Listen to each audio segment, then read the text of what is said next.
This show does not contain any information that's going to diagnose or treat your conditions. This is just an informational system for you to sit back and enjoy and maybe take away some information to further your adventure down the road. So, with that warning, it is time to sit down, buckle up, put your helmet on, and listen to the sweet, smooth sounds of Mike and JP as they embrace the ramblings of Nate, because it is once again time for VTSR, brought to you by Nous Defions Group, LLC. This show is here for you, and we're going to send it off with a bang, and that bang is coming from the deep voice of JP Cervantes. Take it away, JP. I'm a little bit confused because it said deep voice. That's definitely not me. I'm a little bit confused there. That's more like you and Mike. I don't know.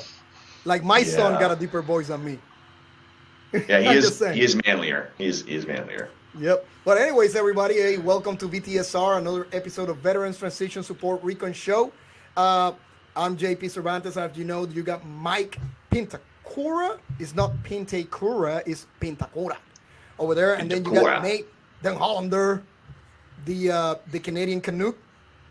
And first of all, let's do a toast here, guys, for another show. How about that? Oh yeah, another one down. Anyways, guys, it's been a week since our last recording. Actually, a week since our last recording. Even though that the episode is not out yet, because Nate is taking his time editing that shit. But anyways. It's Canadian time zone issues. Well, no, everybody, we changed. We were using Zoom before, and we changed to Riverside FM, which is a pretty amazing system, but we're trying to figure it out still. So Nate is having a little bit trouble with the editing, but we'll get there. We'll get there. Don't worry, guys. We'll get there. Slow. And the beauty about this system is that once in a while, we're going to do some podcasts where we're actually going to allow people to watch it live and people to call in live what we're recording. So that will be cool. Not in this one because we got a guest and we don't want to interrupt from what the guest got to say with people calling in. Maybe at the end, I'll share the link for people to call in and ask a few questions to the guests if they want to. Actually, I'm going to send that link right now, guys, in our chat so you guys can post it when it's time on your social media. How about that? Send it. All right. With that said, hey, it's been a crazy week, guys. At least for me, I've been a little bit busy, doing a lot of stuff for the 222-mile Rock March, trying to get sponsors, trying to get people signed up. Yesterday, I spent a few hours also at Oak Grove Technologies Training Center, trying to do the layout for this tactical game skirmish. So I'm doing all the battles and all that. I got pretty good shit that I'm going to be doing. The real question is, are you still training, JP? For the march. For the march. Okay, I'll be honest with you. In the last 2 weeks, I haven't done shit. But drink White Claw. The beauty is today, yesterday and today, we had really good weather here in North Carolina. We got like 70 and 74 finally. But of course, Grace was off, so we're just hanging out with her. She works this weekend, so this weekend I'm gonna go for some road marches because I ain't got shit to do. So yeah. But no, so I went to Oak Grove and setting up some good battles over there for the skirmish. It's gonna be very not to break your body down, but it's gonna make more tactically sense. There's a reason why you're doing what you're doing, instead of just let's act like animals and break you down. You know. Well, when is that date again, JP? That one is March 20th. Is going to be hosted by the Special Forces Association Chapter 100, and it's going to be held at Oak Grove Technologies in Hoffman, North Carolina, right next to McCall. Well, so it's a good location. It's a good crew of people that work there, and we're going to have a good time. I'll be there in spirit while I'm in enemy territory in Northern Virginia. Yeah, you know what? I'll try to do some lives because I'll be the match director, so I won't be really a battle bossing or anything like that. So I'll be walking around. I'll try to do some lives that way you guys can watch it as it's going on.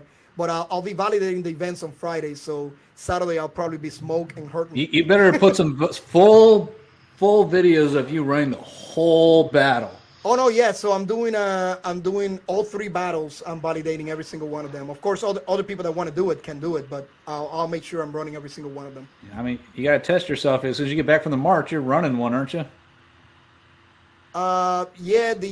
Hopefully I'm trying to get, because I was supposed to be doing the battle rattle, but that was canceled. Yeah. Oh, it was okay. Yeah, it was supposed to be in that too. Unfortunately, battle rattle was canceled because I was supposed to be doing that one a week after the march, and so the way I'm looking at it is like, since I'm not doing that one, let me test my neck and my back, both of them, while validating this event. So it'll be cool. Hey, even if you're still doing the battle rattle, it is entirely possible, because I did a 50-miler 10 days after I graduated from Ranger School. So doing that kind of stuff is possible. Yeah, and he only did that last week. He graduated Ranger School just last week, so he's still fresh in the can. And you know what? It's like I always said, it's going to hurt? Fuck yeah. It's going to suck? Fuck yeah. At the end of the day, you just got to suck it up. Yeah, no. Man, you should have seen it, man. I just did a free workout out here in Pensacola for the SOCOM athlete program. And, I mean, it was a small group. There was 5 of us, but I made them drag like a 170-pound sled and 2 5-gallon jerry cans for 3.5 miles. That shit sucked. And I joined in. They were sucking so bad, I had to join in after like the first quarter mile because they were sucking so bad already. And we got to the halfway point, and I'm like going, dang, I can offer to go get my truck and pick this stuff up, because it was at the halfway point we were smoked. But no, we had some good studs. We fucking pushed on, dragging, lifting, everything for another 1.7 whatever miles. So it was a good weekend. It's like I tell other people, it's like, am I the same guy I used to be 20 years ago? Fuck no, none of us are. It's like the difference is, do we bitch and complain? No, we just suck it up and keep going. Now, are we hurting? Hell yeah, we are. I just popped some Percocet and call it a day. But you know what I'm saying? Are we hurting? Hell yeah, we are. We ain't just bitching about it. Well, I'm not afraid to say I'm hurting. I'm hurting.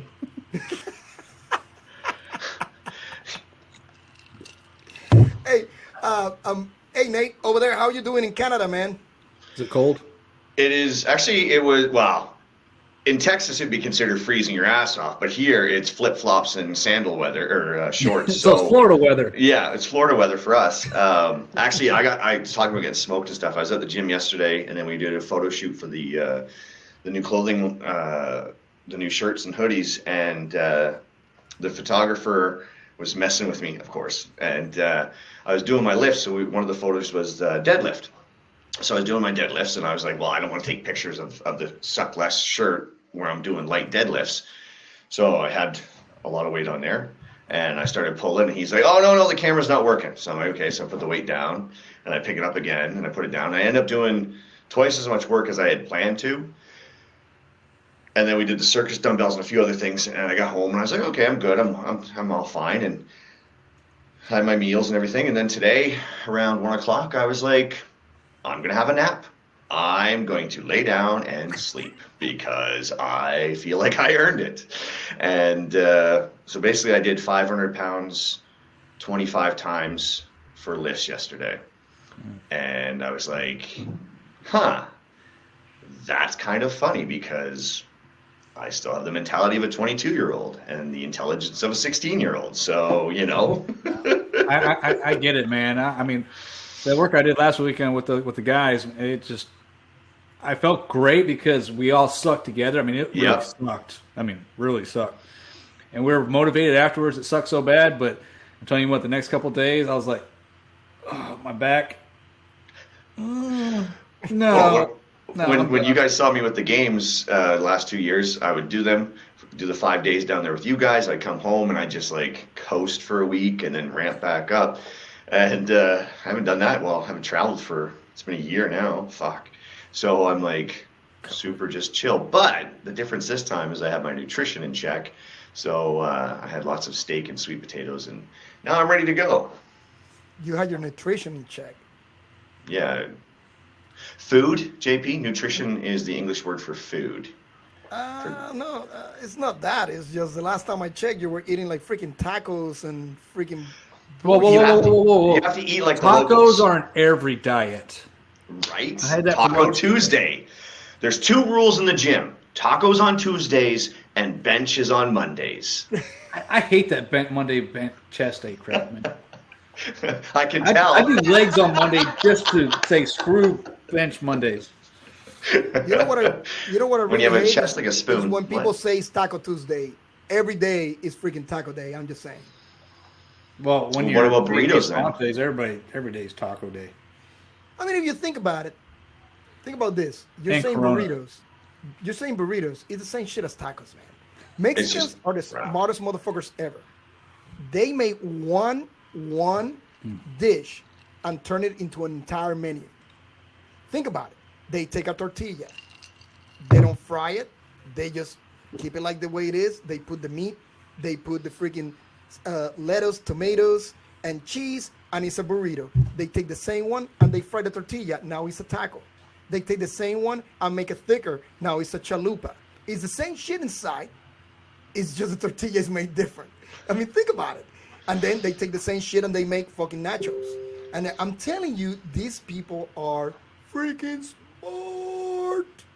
I'm telling you. But anyways, we'll stop talking shit, and we are gonna bring our guest today. Our guest is Nick. Nick is from. Well, let's bring him in. Let's talk to Nick. Nick is an active duty Green Beret, and he's gonna talk to us about him. Go ahead and activate your camera, Nick, and let us see your beautiful face. Where you at, Nick? Well, I'm in. You there we guys go. talk about workouts, and first off, I want to say Monday through Thursday is International Chest Day. No. Arms Day. Yeah, I Arms guess you could Day. do. Or no. So I'm Nick. I'm the director of Green Beret Racing. Been in the Army 10 years now. Started off in 2003. Was in the infantry. Did about 5 years there before I went to selection and went to 10th Group Ride Out. Been there since. We got a trip coming up that'll mark my 12th deployment that I've done since I've been in. Peace. And I've kind of gotten a chance to see everything that we're dealing with. You know, my entire career has been during GWAT, and it's a different flavor, I believe, than generations past, because it's a consistent war that you train for at JRTC and then you go do it on the battlefield, as opposed to, well, I don't know, I guess JP, when you came in, what Panama was like. I'm not really sure, but was that? Here we go. You're right on the money, Nick. Keep going. Keep rolling. If I came in when Panama was in, then Mike was in the Alamo. I'm just saying. Oh, no, Bosnia. Hey, what's wrong with Bosnia? That was a fun time. Until the first CAD division brought back that fucking 1,500-pound rock to put back in the museum. Fuck that. Sorry. Yeah, so a little about the organization. You know, I'm still active duty, and we're getting to see a lot of things that are not fantastic, namely suicide. You know, we're seeing, you know, obviously we have a ruck that's being dedicated towards this, that you guys are a part of, JP, and we're seeing these numbers continue to rise, and they've risen almost every year since 2012, which I think is a marketed time to understand that that's when we started to draw down. The conventional military did, and SOF was back to spearheading everything that was going on. Dwell times were non-existent, especially in SF. At one point, we were running, you know, half a day off for every day you were in country. And as we all know, a day off, you know, a day back, a day home is not a day home. We have med refreshers we have to do. We have skills that we're losing because a guy's leaving, and we need another sniper grad, so we send him off for 9 weeks. You know, it's the day home is really an excuse for them to tell you no when you actually want to do something that's fun. That's kind of how I look at it. Not necessarily it's needed. So these suicide rates started going up, and we have amazing organizations they're stepping up. You know, the Special Forces Foundation being one of them, with their new app that they're running, their mental health app. The 107 Foundation's doing great things, and we're seeing a lot of great organizations that are stepping in to provide means that guys can reach out to, and whether that's camping, hunting, fishing, just a place to go sit down with some guys and drink some beer. But we're looking at this a little bit different. We're trying to attack this problem before it becomes a problem. So we sponsor Green Berets to get into racing in one of two different ways. One of them is whether you're if you're already an established racer. This is something you do in your own free time. I race dirt bikes, and I race desert, side-by-side desert. So what we do is we find these guys that do this, and we pay for them. And racing is probably a misnomer because we have everything from 3-gun teams, through marathon runners, Ironman. We have dirt bikes, street bikes, drag racing. It's really anything for competition, right? And the competition is what gets you to set that alarm clock. So everything that we're doing is finding positive reasons for a guy on active duty or that has gotten out to set that alarm clock for the next day. Now, why that's important is on Saturdays, Sundays, we don't set alarm clocks. It's kind of my day off, and the alarm clocks we set during the week are usually begrudgingly set because I have to get up. If I don't get up and get my kids to school on time, they're going to miss something.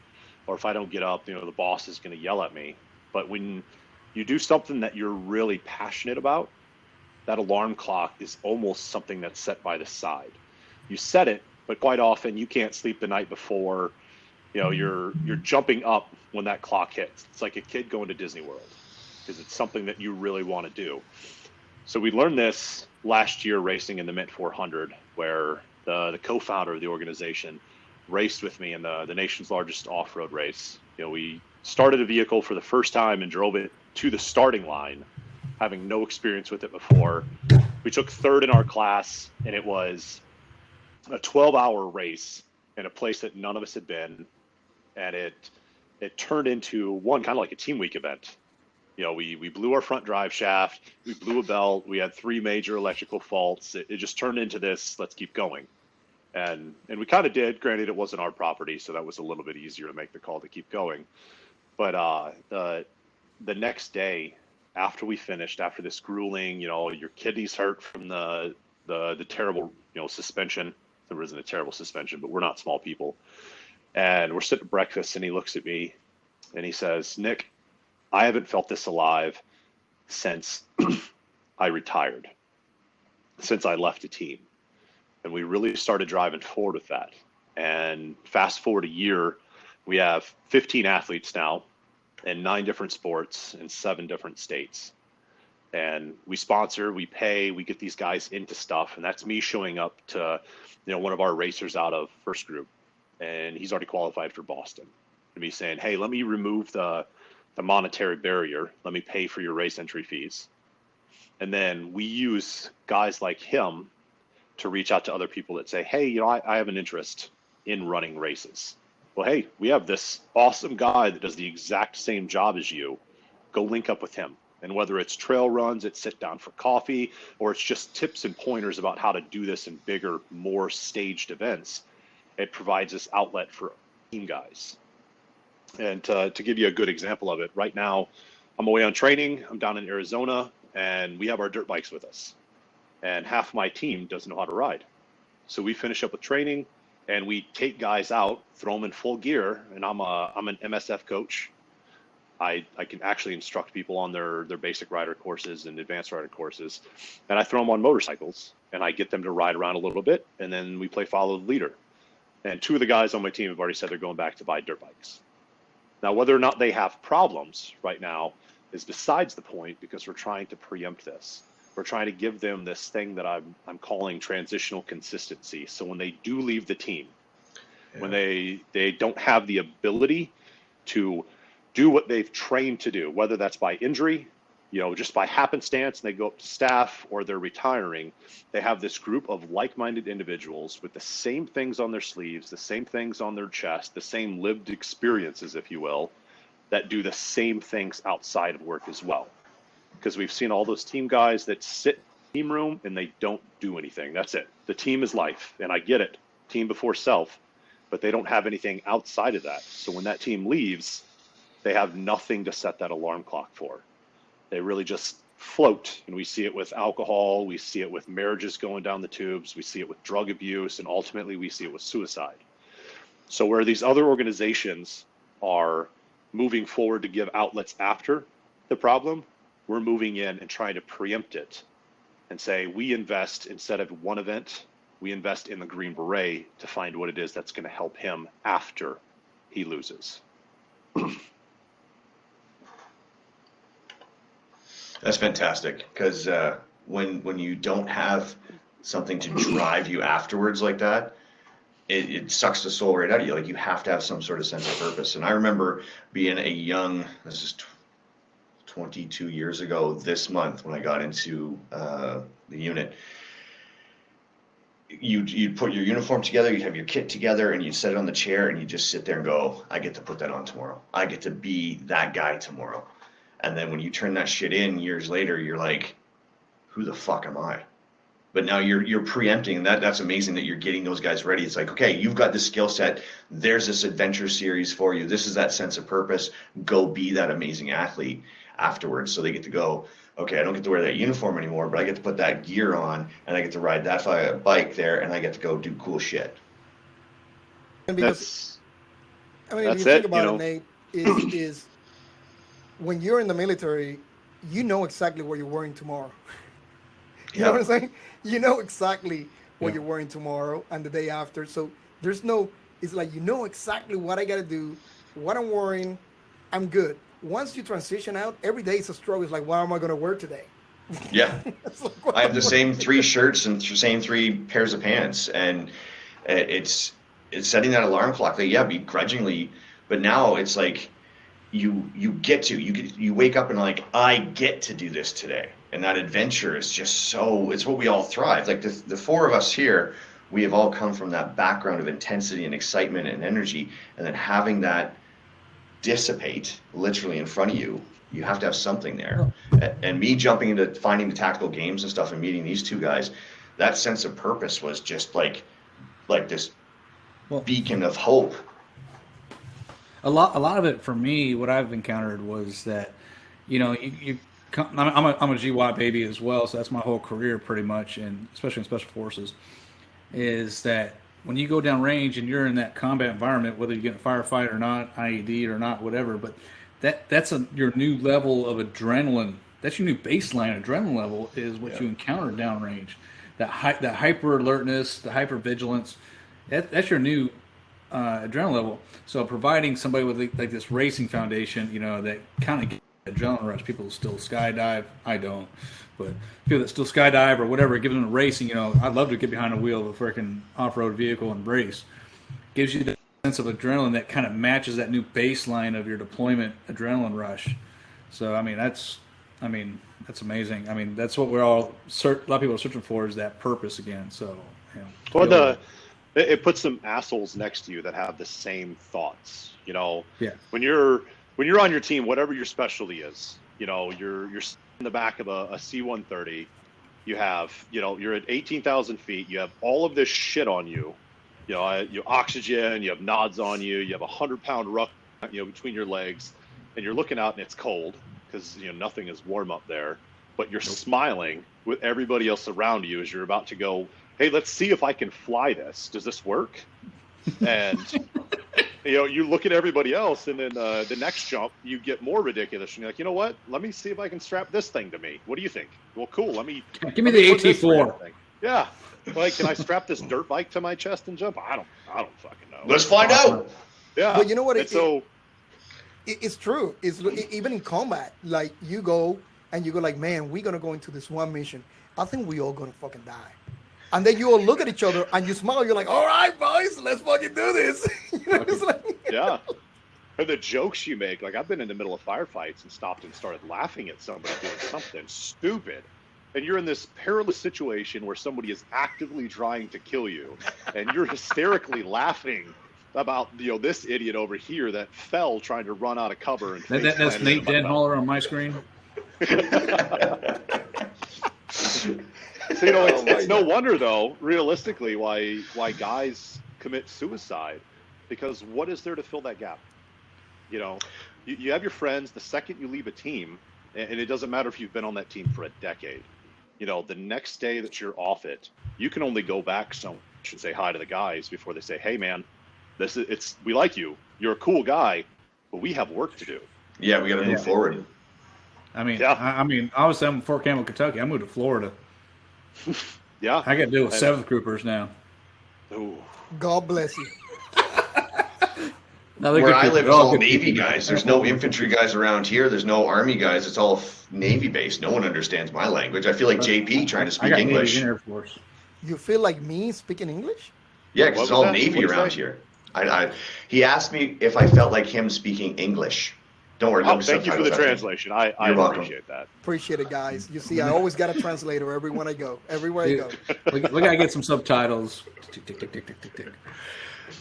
So one thing I want to talk about, and you touched on this briefly, is still being active service. I remember my last year in, I was not always liked by my chain of command for obvious reasons, because, I'm awesome. So I was filling the role as a platoon warrant, and one of my troops, actually he was one of the other guy's troops, he was one of mine first, and then he went to the other platoon.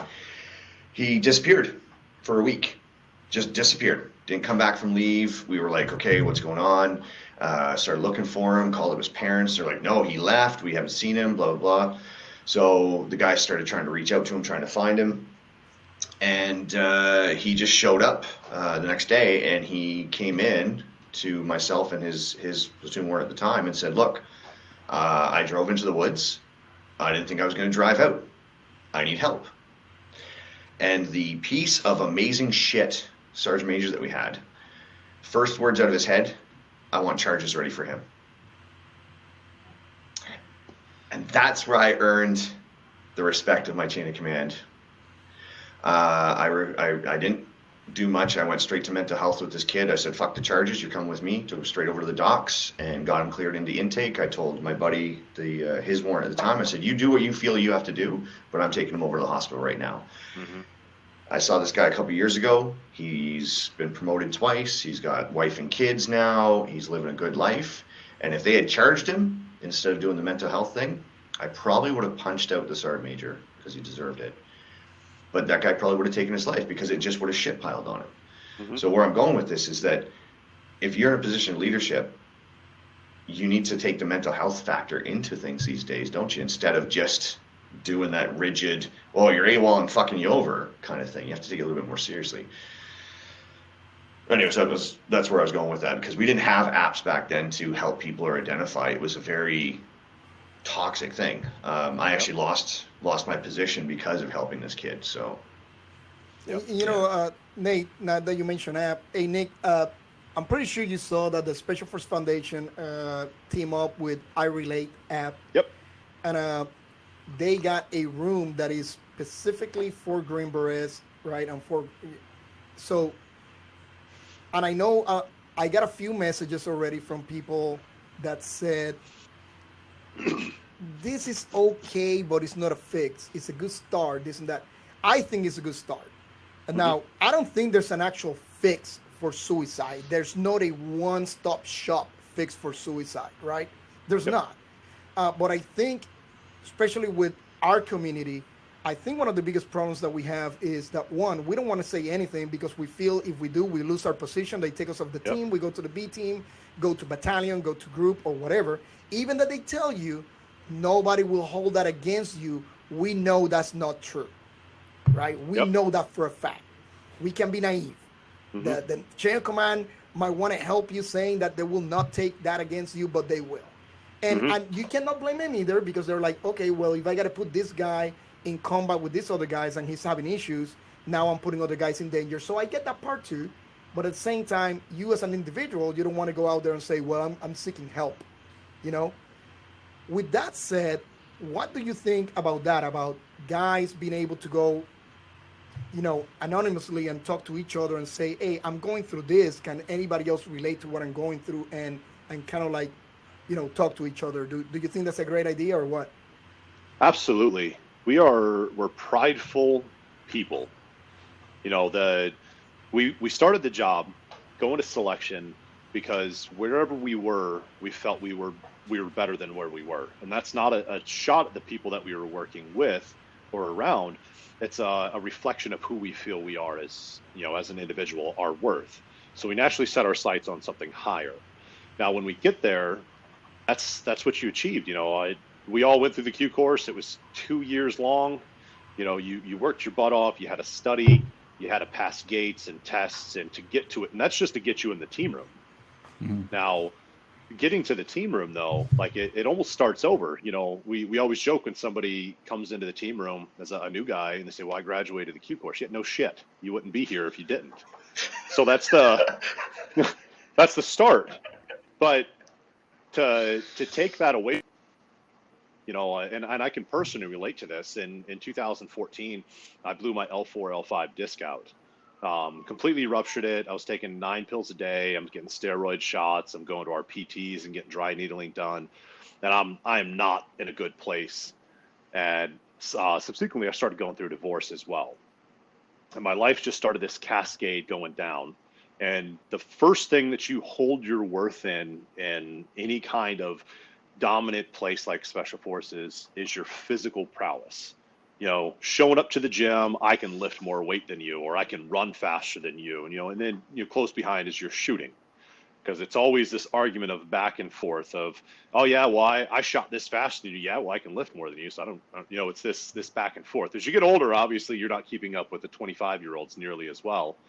But that's how you view your success, and that's how your worth, and that's how I was going through this. Is as my physical fitness started to degrade, I was too, I'll call it ignorant, too prideful or whatnot, to say, hey guys, I need to take a step back, for fear that it would be held against me, for fear that I would never make it back to a team, as far lived off as that may be. So I actually got surgery after a trip to Africa. And there was a 6 weeks after I got surgery, I was in Baghdad with my team, because I couldn't accept that they could go to a combat zone without me. But prior to that, it took a lot for me to come out of it, because I was viewing my success, my worth, through the lenses of where I was before I ruptured my disc, before my family life started going to shit, before I started drinking a lot. And that's how I was viewing it. But no matter what I was doing, couldn't live up to that. So everything felt like a failure. And I just had this, cascading, continuously going down. I was going down the drain. And finally, it started me starting a business and kind of snapping myself out of it, making the decision to go warrant. I bought a house. I did some things to better and set my sights on it and kind of change my life direction. But having an anonymous place would have helped me quite a bit in that situation, because I didn't want to talk about my problems with anybody that I would go to combat with, for fear that they might look at me and say, hey, this dude's not screwed on all the way. Can we trust him on the battlefield? And I'm just not willing to. So I think it's a fantastic thing that they're doing over at the Special Forces Foundation. And I think it's going to help a lot of guys. Well, and that's great, because a lot of times, a lot of people think suicide after transitioning, right, out of the military. And lately we've seen a lot of active duty suicides. Yeah. I mean, we had one in 7th group not too long ago. Yeah. I remember he was on PDSS. Yeah, he was not even at home, sitting in the couch or anything like. He was working. Yep. And now I'm gonna try to say I know what he was going through or not, because I didn't know him. I don't know what he was going through or not, but it's tough, man. It's got to be tough not only for the teammates, it's got to be tough for the chain of command, because at that point you got to sit down and things like, did I miss something? Mm-hmm. If there's anything that I missed that I could figure out what he was going through and help, so that guilt not only it stays with the family, but it stays with the teammates and chain of command as well. We feel like we fail him somehow, and that's got to be tough, man, on everyone. This isn't a fault to them, because we are oriented.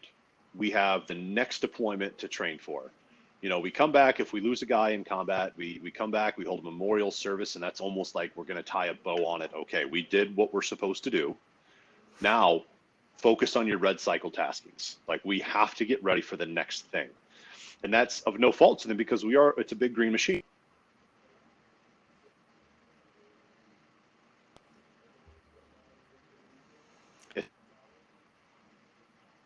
Onto the next on it, and there's no self-care, positive releases or ability to do stuff outside of the team room.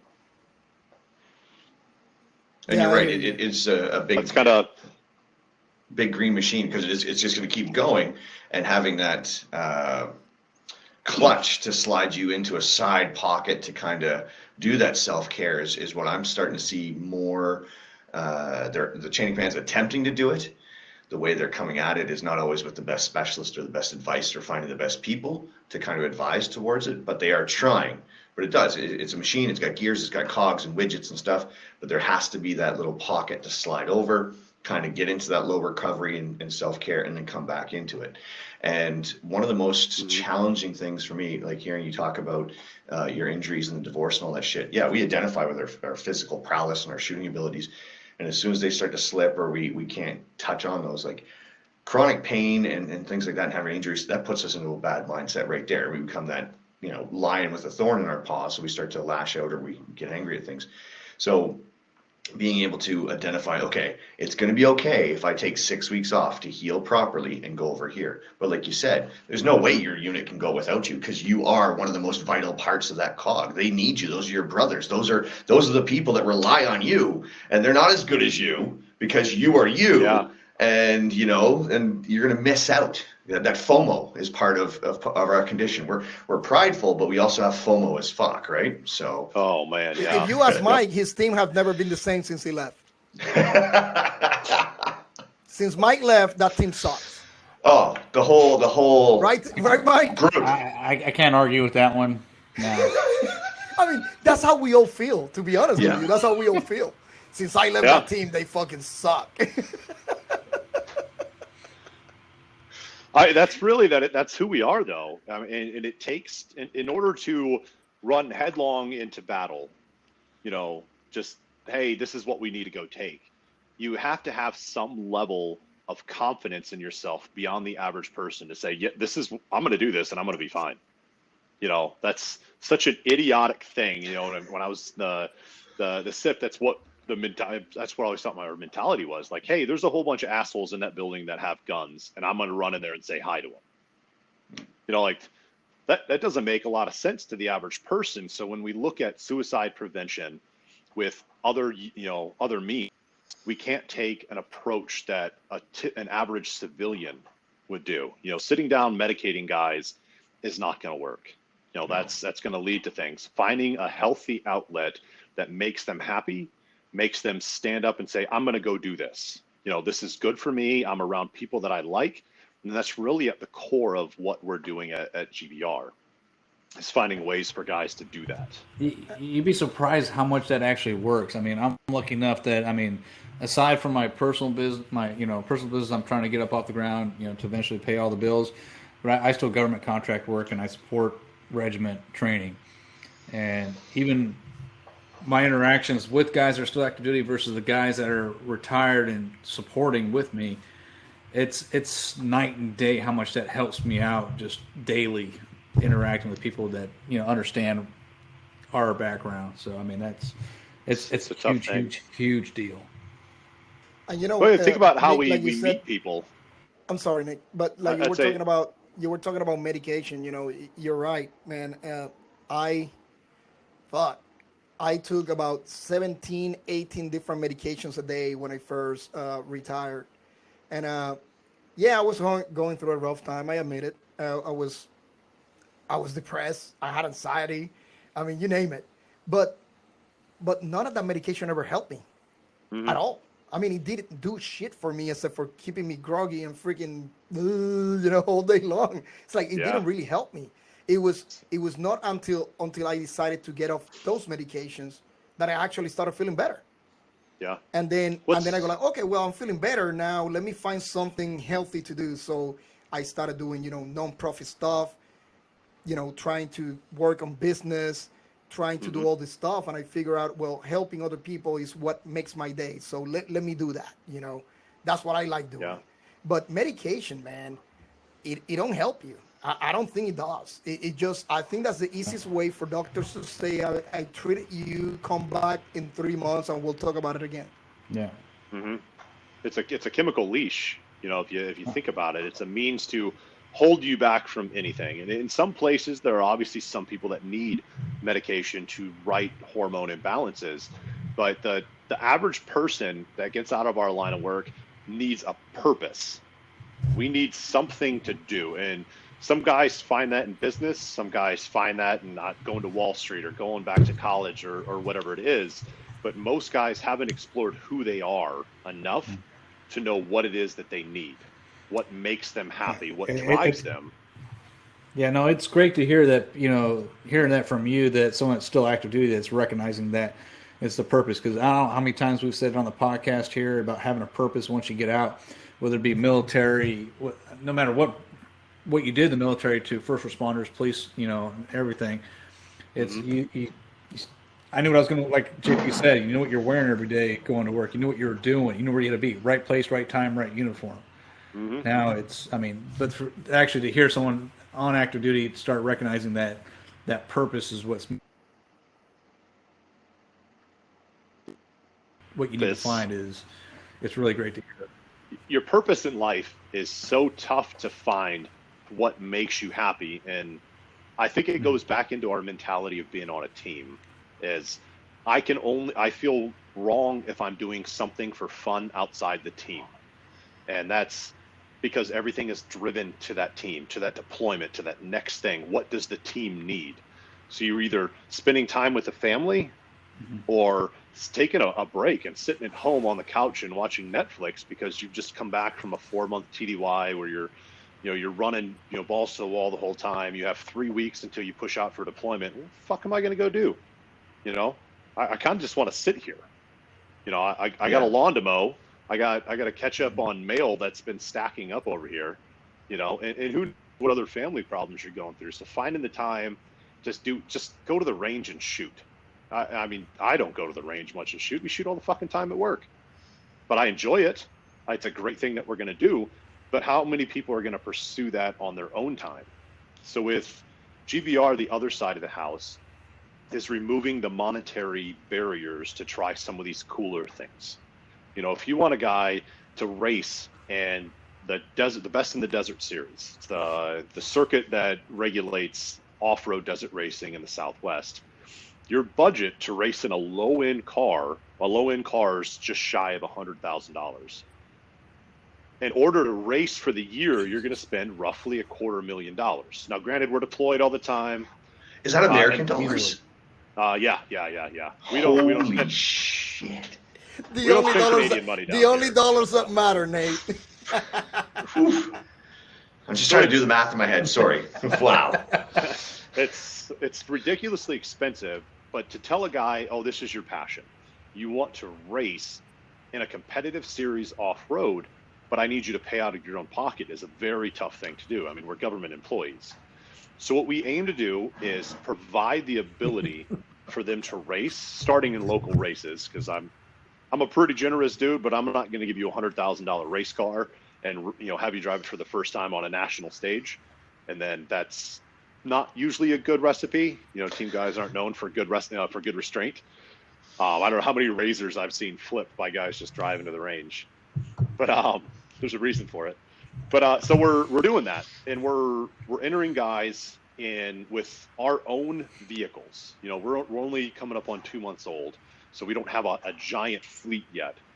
But we have a couple side by sides. We have some dirt bikes, and we're teaching guys how to do this. And if they enjoy it enough, then I'll find a local race wherever you are and pay the fee so you can enter it and go try.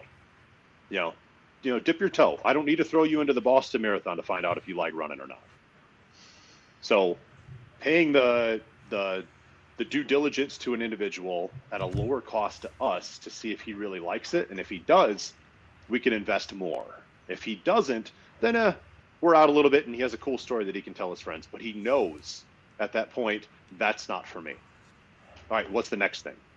Do you want to competitively fish? I mean, I'm not much of a fisherman, but sure. If you want to try it, go. And if you like it, and that's what saves your life down the road, or that's what stops you from going down, this rabbit hole of drinking and drugs and, spousal abuse and all that kind of stuff, I don't care. Let's swipe the card. Let's get you into stuff fishing, that you want to do. Warriors on the Fly, because they'll take you fly fishing in a heartbeat. My man Carlos over there with Warriors on the Fly will take you fly fishing. And he takes good He's photos Puerto too. Rican hillbilly. Puerto Rican hillbilly over there with his waders on and everything. He'll take you fly fishing. Yeah. But no, but you're right, Nick. And you know what? Like Mike said, I'm really happy that you are active duty and you're seeing this now, because the problem is that with this conversation that we're having, a lot of people don't have it until they retire, until they separate from service, whether that's 5, 6, 7, 8 years. They never had this conversation. So by the time that they have this conversation, they're way deep in the hole, you know? And so I'm glad that you are seeing it while active duty, and hopefully people are starting to have this conversation while in active duty, so that they recognize that, hey, I have to find a purpose. Because, and I think another problem with our kind of people, right, our community, is that we think that when we get out, our purpose is the same thing that we were doing in the military, right? I want to be a gunslinger. I want to be a mercenary. I want to go and do contracts. Yeah. I want to kill people for money or whatever that might be, right? And then you realize, shit, that is actually not my calling. My calling is making soap or making beer products, or maybe making little girls freaking, making little girls freaking dresses or whatever that might be. But it might be something different. I mean, look at Mike. Mike is doing, and now, of course, Mike is kind of like in the same realm of what an 18 Charlie does, right? Making shit and making shit work. So he's over there freaking with sewing machine, making slings, tactical sewist is a real thing. It's actually a cobbler's elf is the actual official title on it. Here we go with the short jokes again. Next. So if you think about it, it's like not, if we set our minds that when I retire, my Green Beret skills is what's going to make me money, we're already failing. I think that we need to forget those tactical skills and start thinking about the leadership skills and the people skills that we acquire while in the military. That's what's going to make us money. That's what's going to make us better. Yeah. The tactical skills are going to be there anyways, and they're great to have, and you can employ them in any situation. But I think those leadership skills and that people skills and the ability to talk to people and make them do what you want them to do without them realizing it, that's really what's going to drive you to do anything that you want to do. Yeah. And we forget that. We go like, well, if I was a cop, when I get out, I'm going to start a security company. That's what everybody says, if you think about it. Yep. If you look at our... To every Green Beret that retire, what is he going to do? I'm going to do contract, go overseas. I'm going to contract. Yep, that's it. If you look at some of our biggest schools that we hold as far as SF goes, the crowning jewels of some guys' careers, you got SIFSIC, you got Sephardic, for some guys Ranger, dive, free fall, right? Most of those skills that are involved in that, aside from some of the planning that goes into the mission sets, the average civilian company, the vast majority of them, does not care that you can take a 450 meter shot in any condition within 1 meter of an American. What does that do for Google? And they don't. And that's the simple thing of it. It means we're precise. Damn it. Yeah. We know how to read the wind, okay? Fuck. Yeah. What do you show up to Jeff Bezos and be like, Grubhub will be here in a little bit. It's not going to work. Hey, Charlie can order some good food, man. Jeez. But anyways, hey, real quick, Nick, before, we are 48 minutes in, but I posted the link and I sent the link to a few people already. The link is out for any calls that want to come in and ask Nick any questions. Don't ask us. We want you to ask Nick. He's our guest. If you ask us, we'll probably answer it and then tell you. Well, I am married. Yeah. So let's stop those calls. Yeah. Okay. No, Nick, that was me. Take an exception. Nick, that was me. Oh, that was you asking that question? Yeah. Okay. So if any phone calls, anybody want to make a phone call and ask Nick anything, go ahead and make it. Just understand that when you call in, you will see your video, and we will see you in video. However, understand that if you try to show us anything, we will see it. But when this podcast gets published, nobody else will see it because your face will not show. Only your voice will be on the podcast. So it will be just like you made a phone call. So Don't try to look all sexy and show your boobies and all that. I have a You wanna do question that- for Nick. Like, the lady with the really deep voice out of, is that Montreal? With Yeah. Adam's apple. Hey, Nick. What's your moisturizing routine? Because you have beautiful skin. I want to wear it as my own face. Would you fuck me? I'd fuck me. Put the lotion on the basket. And that was the last time we saw actually, Nick. I just got a text from somebody that it says it's about to make a phone call, so Oh boy. I'm not allowed to say who it is. It's not me this time. Somebody's gonna make a It's a phone Nick call. fan club. Gonna be calling in soon. Oh, it's coming in. I am bringing the caller in. We got a caller. We got a caller coming in. And that is Sydney. Long time listener, first time caller. Turn on your mic. She got to turn on her mic. Turn on your mic. Turn on your mic, Sydney. Oh, No, turn it back on. There you go. It's on. Nope. There we go. How I'm you good. doing, How Sydney? are you? How is everyone? I'm doing good. I just wanted to call in quick and say congratulations to Nick. I wanted to listen to your episode tonight. I'm so proud of you and the organization that you're creating. It's pretty awesome. Well, thank you. Have we met? I'm. He's married, but his name is Never. Nick. Yeah. Never have we I ever am met. married. I'm going to tell Dan. Yes. Well, thank you, Right Sid. downstairs. If you guys don't know, all those No, I just listening, wanted to pop Sydney in. and I work pretty closely together, and everything for the Special Forces Foundation, and then driving Green Beret Foundation forward. They've helped us out a lot in terms of just advice, ways to move forward, and support on everything from social media to kind of just getting things going. So I don't talk to Sydney much by choice. We're both, I mean, we used to talk every For single hours, day, but we yeah. are so busy. Yeah. Yeah, we are both now so busy, but for both really good reasons. And we're super excited to see your organization take off and the good you're going to do and partnering to try to get ahead. You know, what you said earlier about how it's not a fix, but it's a step in the right direction. That was nail on the head right there. And Yep. that's what we're both trying to do. We've worked with, and I've talked with the head of the foundation about stuff that we're partnering with going forward. And we're actually going to maintain a vehicle for the Special Forces Foundation as a part of a Gold Star celebrity race that's happening at the Mint4. So what's going to happen is we're going to maintain the vehicle, make sure that it's up to race specs, meets all the codes, and then we're going to take a Gold Star child, not child like an 8-year-old, but like 15, 16, 18, 20-year-old, somewhere in that area that can drive, along with a celebrity, put them through a ground course so they can understand what it is that they're getting into, That is and awesome. then let them race. And we're going to maintain the pits. We're going to do all that kind of stuff. So it's a part of the collaboration that we're doing together with the Special Forces Foundation to further both agendas. That is awesome. Yeah, it's gonna be a blast. I mean, just keep doing what you're doing, Nick. You're doing great, and what the message you're getting across and the amount of people you're reaching in such a short time. Thanks, Ed. I is appreciate it. amazing. I'm proud of you as a friend, not just from the foundation. But I'm proud of you as a friend.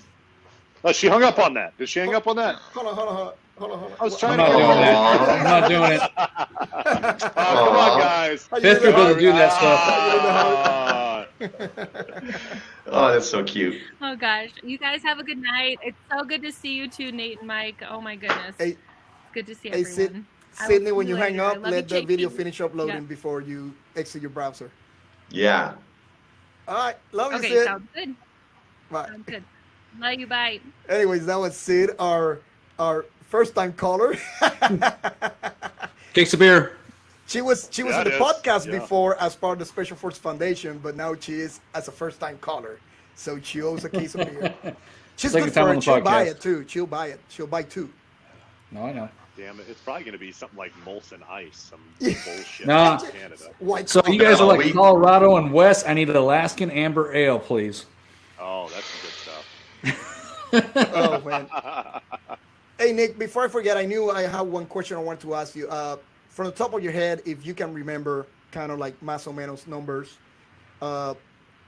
people that you know that whether they were retired or active duty that died of suicide, more than 5, less than 5, more, what would you say the number is?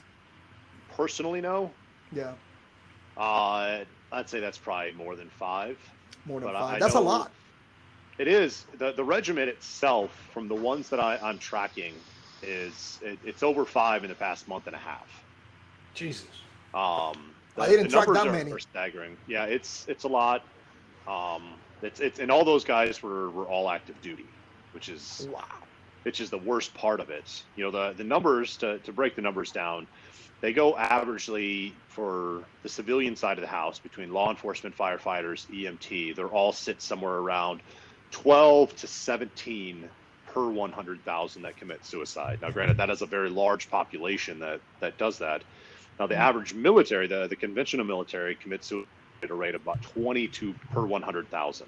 So just a tick high. The 22 a day is a real thing. It's stuff that we need to concentrate on. But special operations commit suicide at a rate of 39.3 per 100,000, according to the VA. So we are almost purely double the and almost 3 times some of our civilian counterparts that work in equally stressful jobs. I know I don't want to be a cop or work in some of those fields. That just doesn't appeal to me, especially the current environment. But the fact that our numbers are that high, and it corresponds to something that the Special Forces Foundation is tackling, is the wounded. And we see almost a 1-to-1 ratio with our small element. I'm talking Green Berets itself. Almost a 1-to-1 ratio of death in combat zones with the rest of the military since about 2012. It's a ridiculous number that we're seeing friends lose. It's almost a guarantee when you see somebody die in Afghanistan that it's a Green Beret, or somebody gets killed. If it's well, better believe it's a Green Beret. Unless it's somebody that was along in an advisory role or a supporting role that we need them there for a specific mission. So it's a shit cause that we have to step up and fight, but it's something that's needed. And as far as I'm tracking right now, JP, nobody is trying to prevent it on the front side before it becomes a problem. Man, and let me tell you, it's when we talk about Afghanistan or Iraq and Syria, Iran, I mean, it doesn't matter where around the world happens, is right now most conventional forces, unfortunately, can't even do operations because they're not allowed to. They're just in bases and they're told to stay there and, take rockets as they come and you can't fire back. The only ones that are doing offensive operations are soft, period. Those are the only ones. So, of course, we're going to have the higher rate of casualties.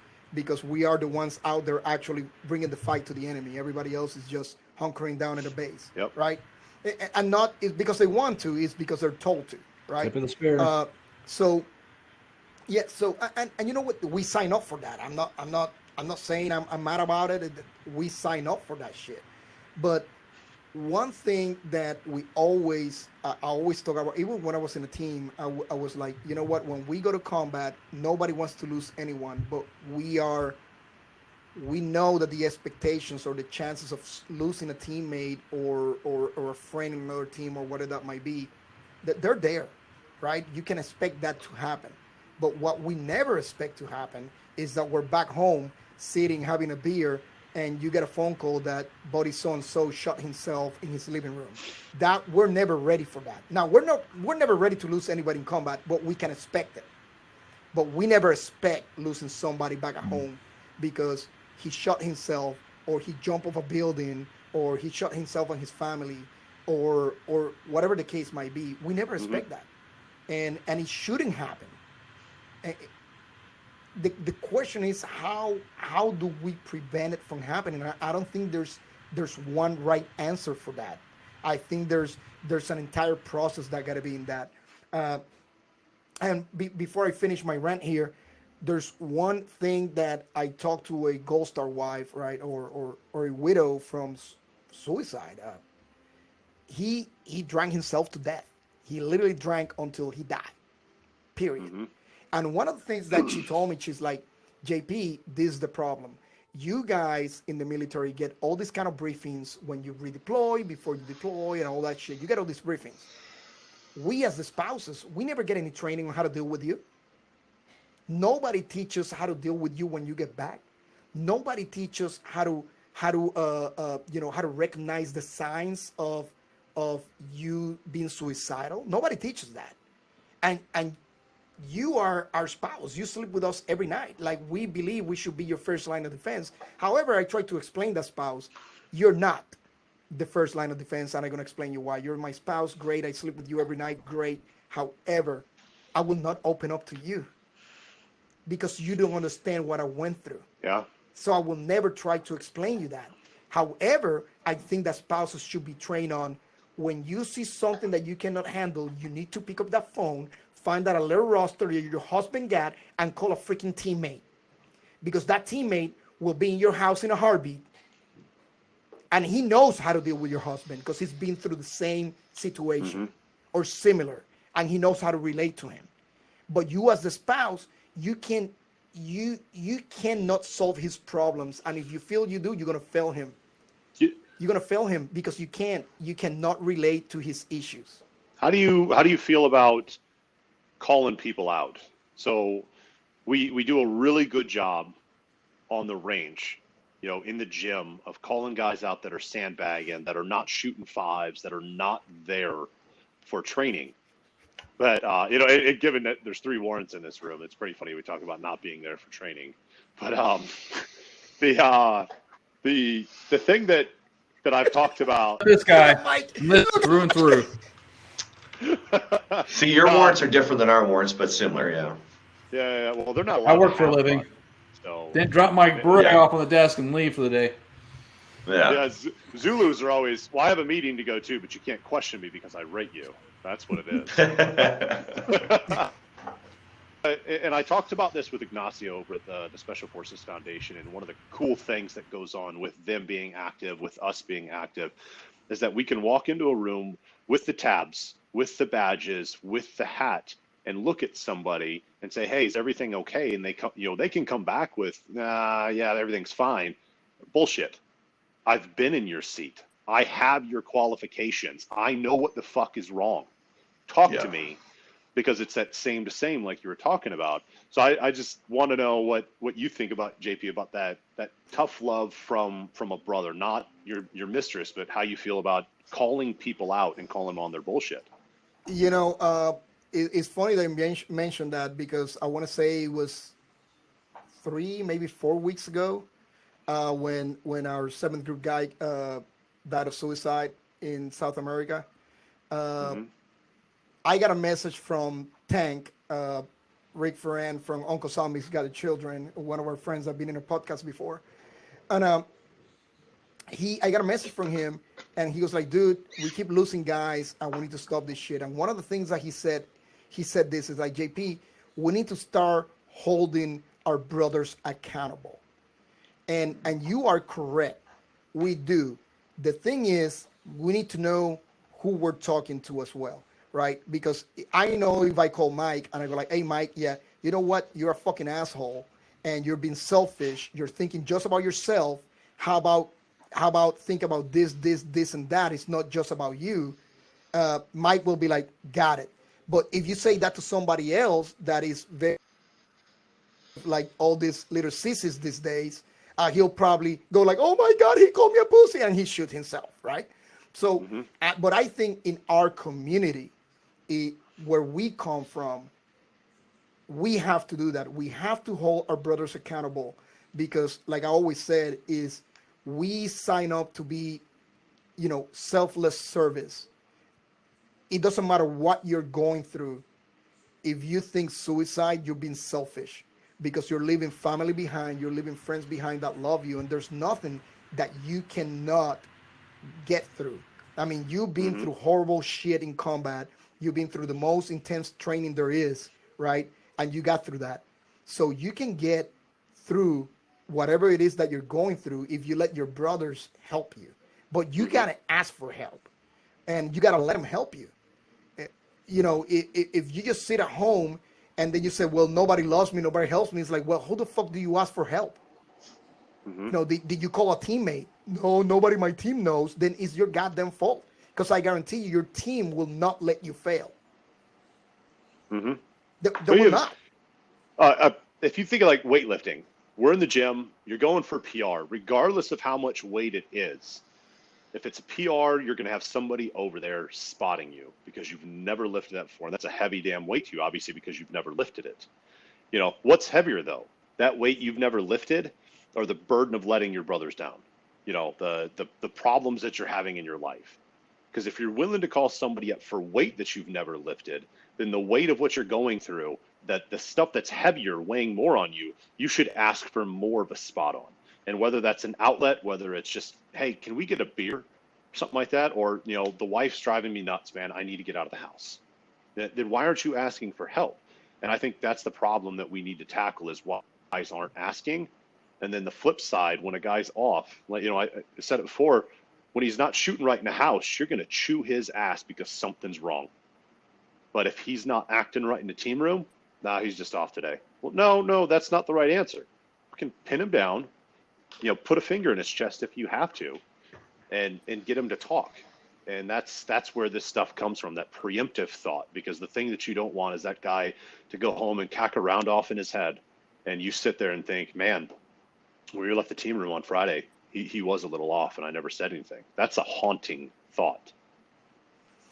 No, you're correct. And, you know, it's just tough, Nick. It's just, you know, a lot of people are out there and they're suffering and they're not willing to ask for help. And that's their own fault. I don't care how much pride you got in yourself. You have to ask for help. Listen, when you were in the team, in a team, and, you know, when I got to my team at first, right, I was a brand new 18 Bravo weapons sergeant. And I knew because I was for 2 months a holdover in the Q course because my security clearance was not finished. I was an instructor, basically just graduated. So I was an instructor in MLOC, not the MLOC, the motors portion, FDC. So I went through FDCs twice, right? So I knew FDC from top to bottom. But the problem is when I got to the team room, nobody taught you in the Q course how to do ammo forecast, how to do the Excel spreadsheet for ammo and the ammo request. That's not taught in the Q course, right? And I was the only Bravo in my team. I was the senior Bravo. As soon as I got there, I'm like, this is bullshit, right? So what did I have to do? I had to go to the next team over. And I was like, oh shit, you guys got 2 18 Bravos? Yeah. I don't know how to do this fucking forecast shit. They're like, well, JP, how good are you at FDC shit? And I'm like, FDC? Oh shit, I can do that shit with my eyes closed. They're like, well, we got a trainer for the team, for our team, for FDC, for motors. Can you do our training? We'll help you do all your ammo and teach you how to do it. We're like, fuck yeah. You know what I'm saying? But I got an answer for that, JP. What is it? Every group does it differently. There's not one way to forecast ammo. Every group does it differently. Trust me, I know. No, I guarantee you there is. But what I'm saying is they don't teach you that. Colonies.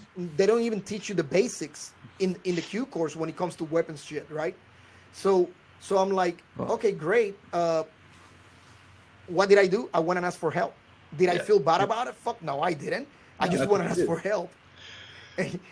And next thing you know, I'm like, oh shit, now I know how to do this shit. So when the next guy comes in, now I can teach the next guy how to do this shit just like I was taught. Yeah. Right? But if you don't ask for help, guys, that nobody will be able to read you. Now, if you are, like Nick said, if you're in a team room, if you're anywhere and you see a guy struggling, you need to hold him accountable. You need to call him out. And now you don't have to be an asshole about it, but you need to call him out and say, dude, no, you're not okay. Let's freaking leave the team room. Fucking put some CVs on. Let's go out to fucking Hooters or whatever fuck you want to take your friend to, Max, Hooters, or whatever that might be. And let's have a beer and let's talk about this shit. Yeah. You know, at some point you got to do that. You can't just let go like, he'll be all right. He just mad at the wife. Because we don't know, man. We don't know. That being mad at the wife might be the difference between him, you know, dying of suicide or killing himself and the wife. Well, you got to remember that being on a team is your second family or your first family.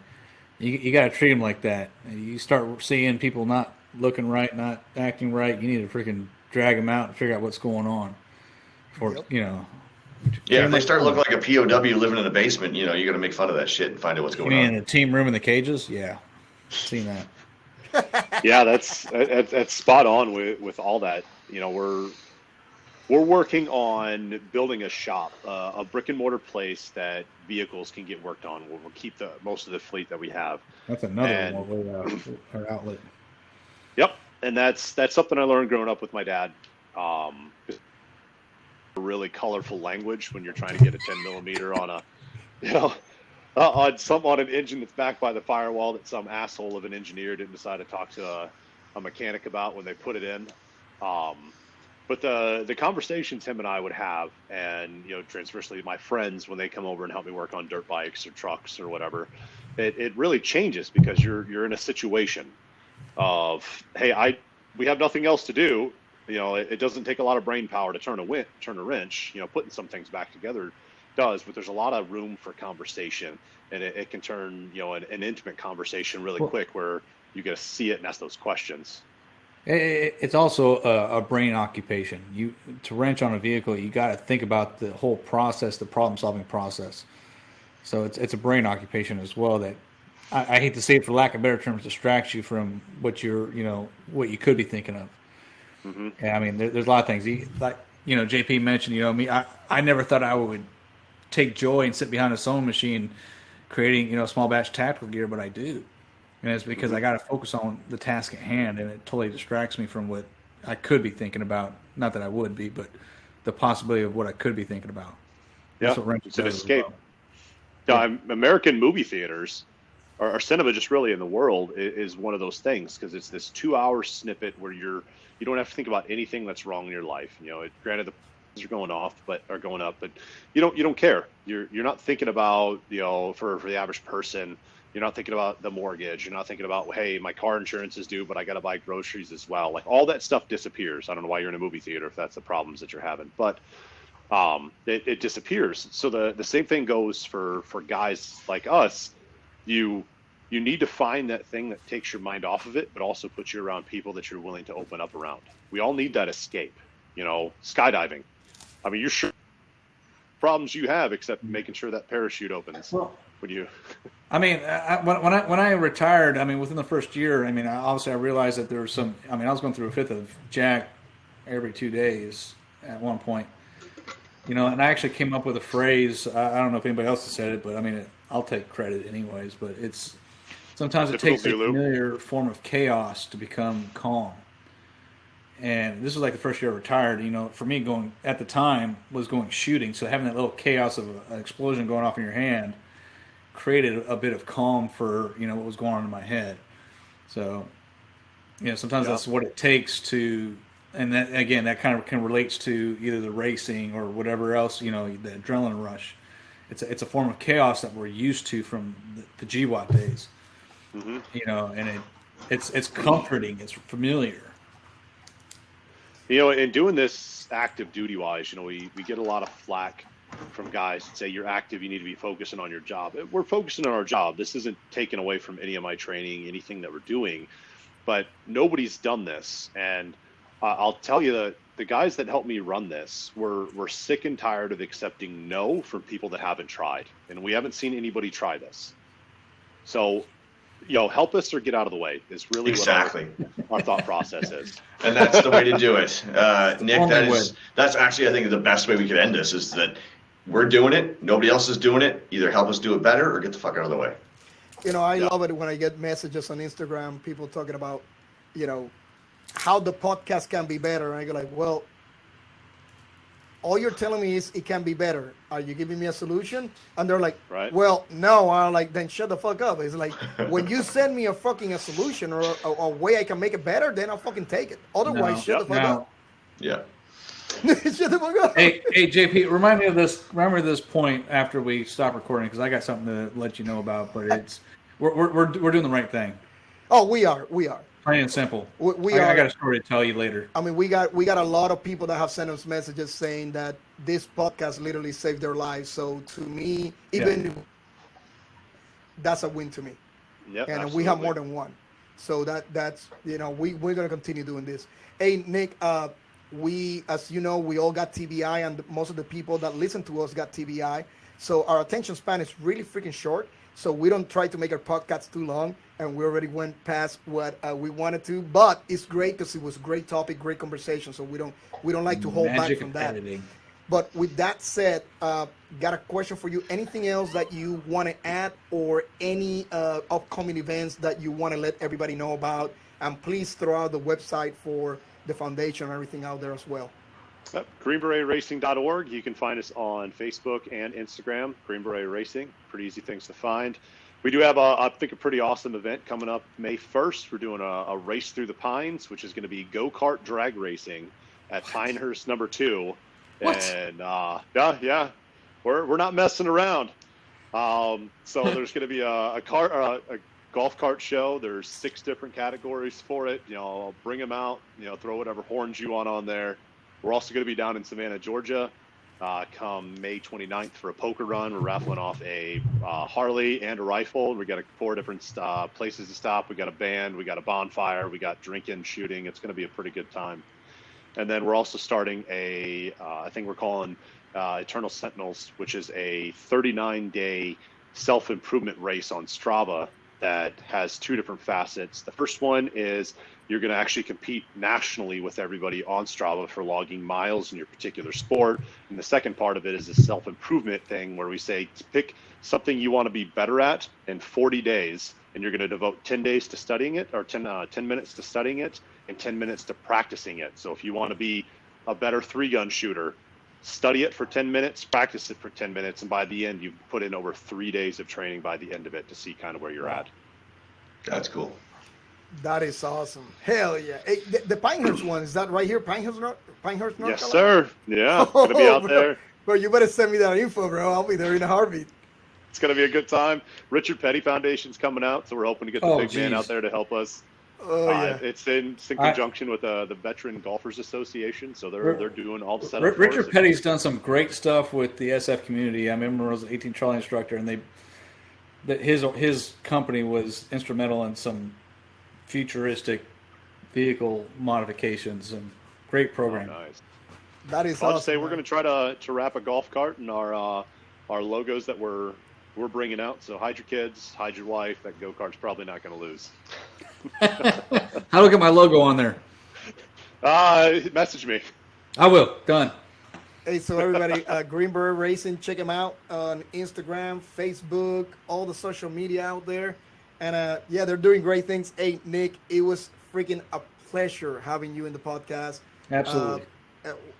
What the perspective that you brought to this podcast from an active duty guy is just pretty amazing. And I hope that someone out there can get something out of this. I'm pretty sure they will. And we really appreciate you taking the time of being in the podcast. I know you're busy and doing training and all that good stuff. So, well, thanks for having me on, guys. It's been a pleasure to talk to you guys about GBR and just, SF in general in life. I appreciate the time. No problem. And hey, Mike, you got anything else you want to throw out there to everyone? No, just won't hold it. I won't hold it against him. He's 10th group. We're all on the same team in the end, trying to do the right thing for the regiment. We're twice as good. But we'll be in touch, man. It was a blast meeting you and getting to know a little bit more about your organization. I'll definitely be pushing it on my both my accounts. So definitely. Right on. Thanks, How Mike. about you, Nate? You got anything? I'll take us out when you're done, my friend. All right. No. Besides that, I just want to remind everyone that in conjunction with VTSR, Special Forces Foundation, and other foundations out there, we got Dog and Cover Initiative, we got the National Warrior Foundation, the Operation Aquatic Freedom, and Operation Enduring Warrior. We are doing the 222. Let's walk it out. 222 plus mile rock march, and the reason we're doing it 222 plus is because. If you guys don't know yet, the numbers have gone up from 22 a day to 27 a day. So we're doing 222 plus. I think that by the time that we get done with this rock march, it's going to end up being 225 miles. We're doing approximately 22 to 25 miles a day. Go to letswalkitout.org. There's still opportunities to be a sponsor. Title sponsor, you can sign up as a volunteer. If you're going to volunteer in any way, even if it's just one day, please go to the website and sign up and actually put what day you're going to be available. That way we know where our gaps are in support and we can actually, try to fill up those gaps later. And we got awesome items in the raffle. So go over there and buy some raffle tickets. You're still helping if you do that. So yeah, we're getting ready to do that, and that's going to benefit 5 amazing foundation, and it goes exactly what the along with what the podcast is about, which is suicide awareness, prevention, transition, and all that good stuff. So we appreciate you guys' support. Once again, let's walkitout.org, and go over there and give us some support. And we're also on Instagram. So with that said, everybody out there, no matter what you're going through, reach out to somebody, a friend, a teammate, no matter who you got to reach out to, and whatever you do, don't catch out. Take it out, Winnie. And as you said, don't cash out, ladies and gentlemen. And if you're in need, reach out to somebody, because there is always somebody there to lean upon. And we would like to thank our sponsors for this episode of VTSR. That is Nous Defions Group LLC, Uptown Auto Glass. And thank you for joining us. This has been a We Defy production.